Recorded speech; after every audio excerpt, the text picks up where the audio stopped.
Ascoli Lazio 0-0, Perugia Atalanta 2-0, Avellino Catanzaro 0-0, Fiorentina Bologna 1-0, Inter Napoli 2-0, Juventus Milan 1-0, Lanerossi Vicenza Verona 0-0, Torino Roma 2-0 a Roma, Cagliari Bari 2-0, Taranto Genoa 1-1, Udinese Lecce 1-0, Livorno Teramo 1-0, Messina Trapani 2-0. È stato nuovamente battuto il record assoluto del Montepremi. Questa settimana è stato, come vedete sui vostri teleschermi, di 3 miliardi 667 milioni 910.532. Ed ecco la classifica della Serie A.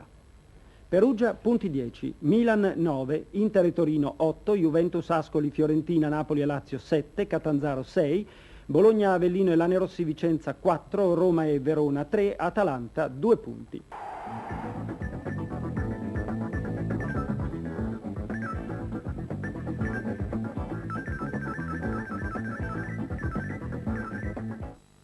Non è stata certo una partita da 30.000 lire il biglietto, tale era il folle prezzo di un posto in tribuna centrale oggi a Vicenza.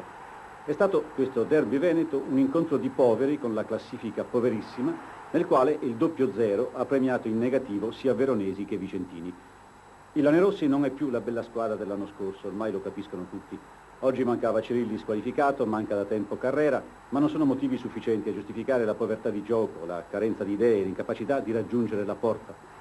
L'allenatore Fabbri ha recriminato così. Le possibilità c'erano di poter vincere la partita anche all'ultimo minuto, gli ultimi 2 minuti con una bella azione Bonafè prestanti e purtroppo la palla è venuta davanti alla porta e bastava un colpetto, si poteva segnare. Ma non è un gol mancato che può far digerire tutta una sequenza di errori anche banali. Possibile che in tutta la partita solo un tiro su azione in linea con bella deviazione di testa abbia impegnato sul finire del primo tempo il portiere veronese Superchi. E d'altronde i veronesi non hanno ragione di stare più allegri. Una certa grinta, una qualche potenza fisica, ma altrettanta evanescenza di gioco, altrettanta incapacità di raggiungere con un tiro convinto la porta avversaria. Anche da parte loro un solo tiro pericoloso, testa volante di Musiello su cross di Antoniazzi a 2 minuti dal fischio d'inizio e poi niente.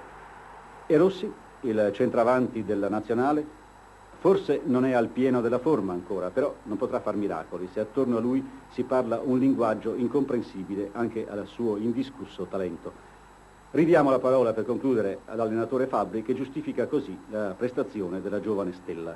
Paolo Rossi ha giocato con un taglio a un tallone di un paio di centimetri tutta la partita, perciò è da elogiare Paolo per l'abnegazione e per il gran sacrificio che ha sopportato fino alla fine. Certamente adesso lo porteranno al pronto soccorso, gli danno questi 2 punti di sutura, il quale penso che gli possa permettere di giocare in nazionale mercoledì. Comunque ha giocato sempre stringendo i denti e anche ha fatto la discreta sua figura.